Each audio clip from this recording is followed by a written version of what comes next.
Hello and welcome to Writers of West Anglia with me, Nathaniel Whiston, where today I'm travelling to the village of Grantchester. It's to the east of Barton, to the northwest of Trumpington, and it's to the south of Cambridge. It's in South Cambridgeshire and it's in West Anglia.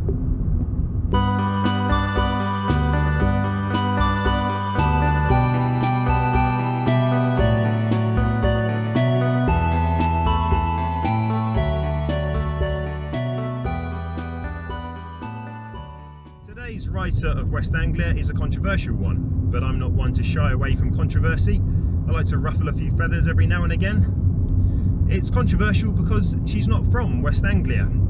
Last time I talked about Karl Marx and he was from Germany. Well, this one's from even further away. Boston, Massachusetts, United States of America to be precise.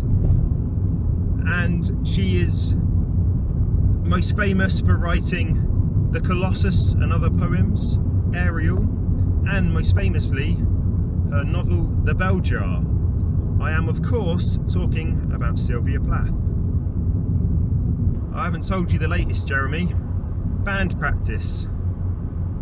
They're called Battenberg Overflow. So you've got Jeff, lead singer, Tanya's bass, and they said to me and Billy, "Oh, do you mind if we use the front room?" Billy's like, "Oh no, I don't mind." So I've got to go along with it, haven't I? A narco-funk screamcore with Afro-futurist influences. Yeah, that's their style. That's what Jeff said. All I know is that it's a bloody awful racket that I have to put up with.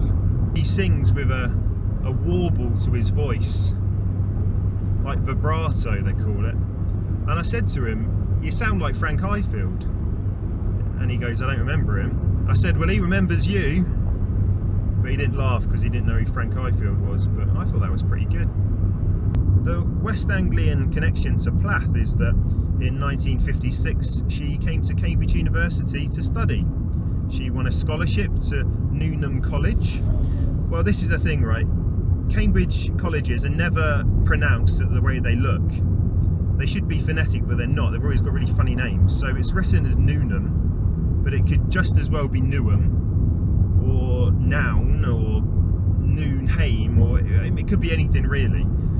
I'll say Newnham. It's easier to say Newham, but I'll say Newnham College and hope that I'm right.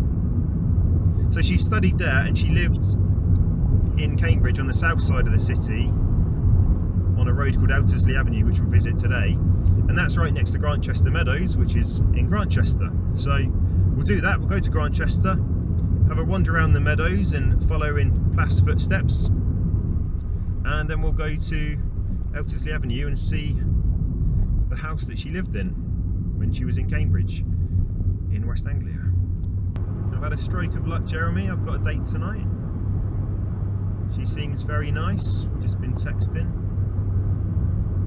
but we met on that app, and she seems a nice girl. Nice pictures,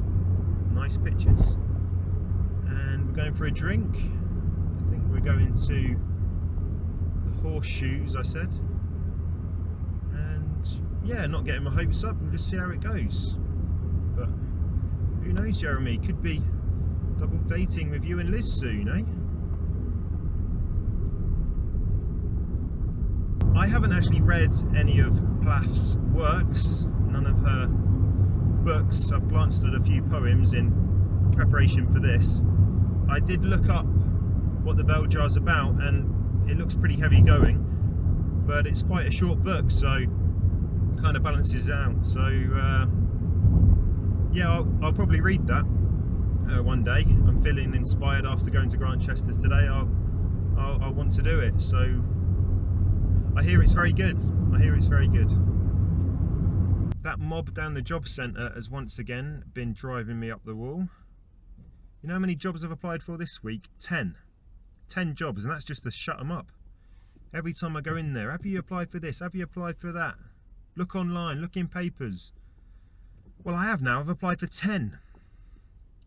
You know, Jeremy, it's the only way you can get them off your back, applying for jobs. That should shut them up now, shouldn't it? Get in lane, it says. I think I'm in lane. Manners wouldn't go amiss, would it? Please get in lane. Would you mind getting in lane?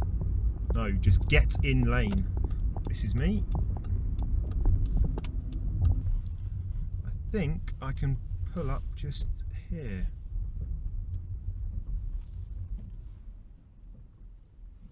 Yeah. Well, we're here. We're in Grantchester.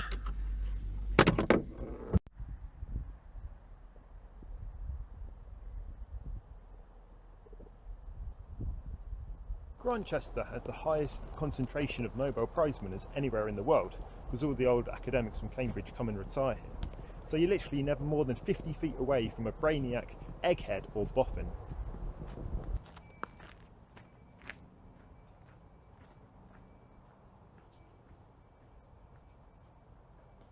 I'm just walking down to Grantchester Meadows now, but you can see to the right is the famous orchard at Grantchester, where you can sit in deck chairs and have a nice cup of tea. It's a nice, relaxing thing to do.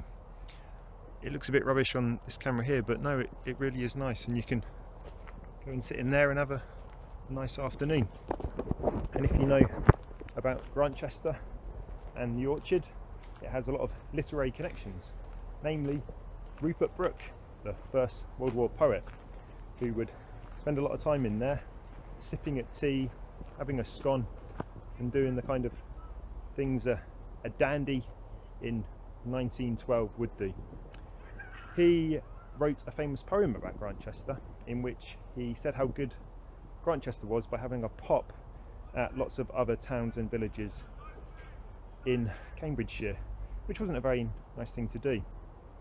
I won't speak ill of the dead, however, because he did come to a premature end in the Aegean Sea in World War I. But yeah, read his poem, but don't take it to heart, because some of the places he has a go at are actually quite nice.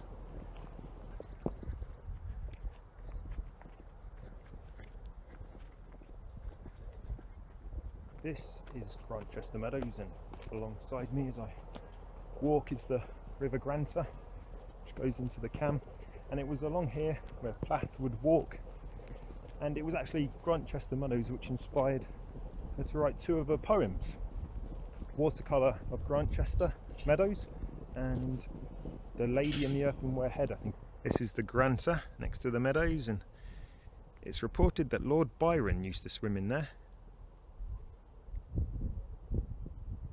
I can't really do him as an episode of Writers West Anglia now, because I've already covered Grantchester with Plath.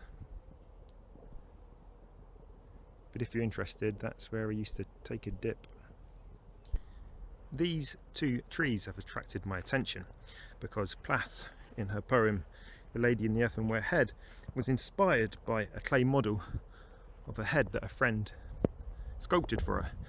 She took it home, and her husband Ted decided it wasn't a good likeness, and that they would instead take it over to Grantchester Meadows and stick it at the top of a tree where it could face out to the fields. Plath later came back, climbed up the tree, and saw that the clay model of a head was still there.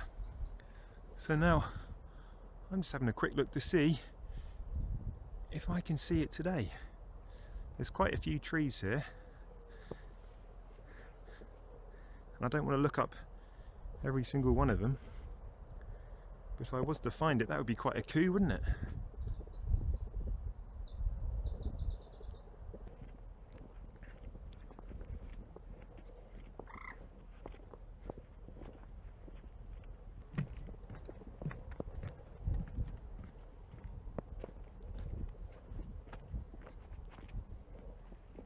In Plath's poem Watercolour of Grantchester Meadows, she talks about the shrews, the lambs, the cows, the birds.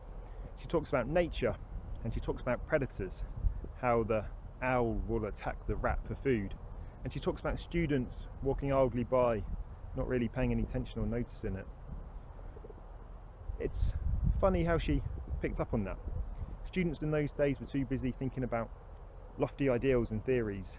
Students nowadays are too busy with their heads down in their mobile phones, liking a photo on social media. She was making a point about students being unaware.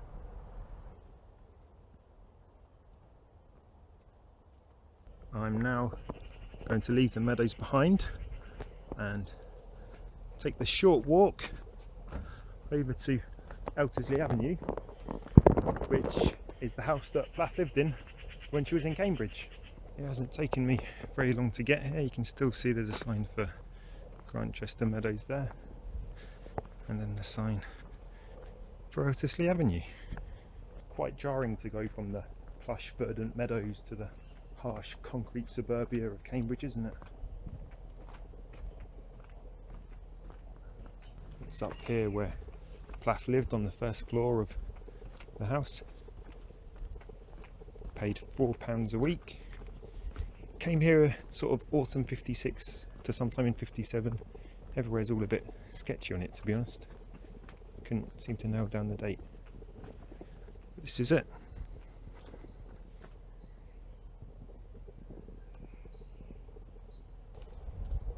I wasn't thinking, because now I'm in Cambridge. I've got to walk back to Grantchester through the meadows again. I should have filmed the meadows and then got in the car, driven around to Cambridge, done this bit and got in the car, and then I could go home. Now I've got to walk all the way back. I can't be late tonight. See, what time is it now? I am going to be late, you know. I had no idea what the time was. It's Nathaniel. Yeah, sorry to ring around the blue like this. Yeah, still on for tonight. Just a slight hiccup. I'm going to be about 30 minutes late. Yeah, really sorry about that. I've been stuck doing something. I thought I'd be away by now. Yeah, so should be about 30 to 40 minutes, yeah. Okay, is that okay? Okay, good, thanks, yeah. Okay, yep. Okay, brilliant, yeah, I'll see you soon in about 50 minutes. All right, see ya, bye.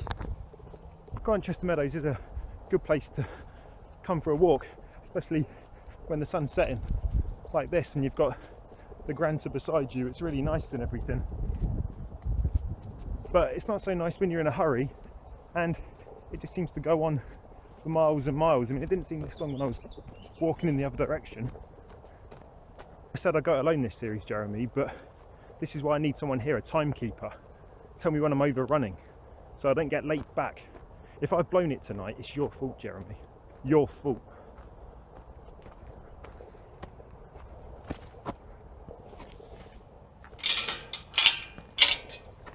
Right.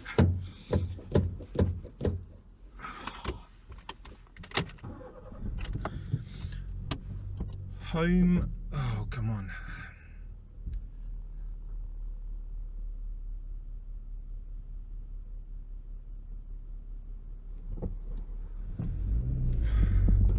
Home, shower, and changed.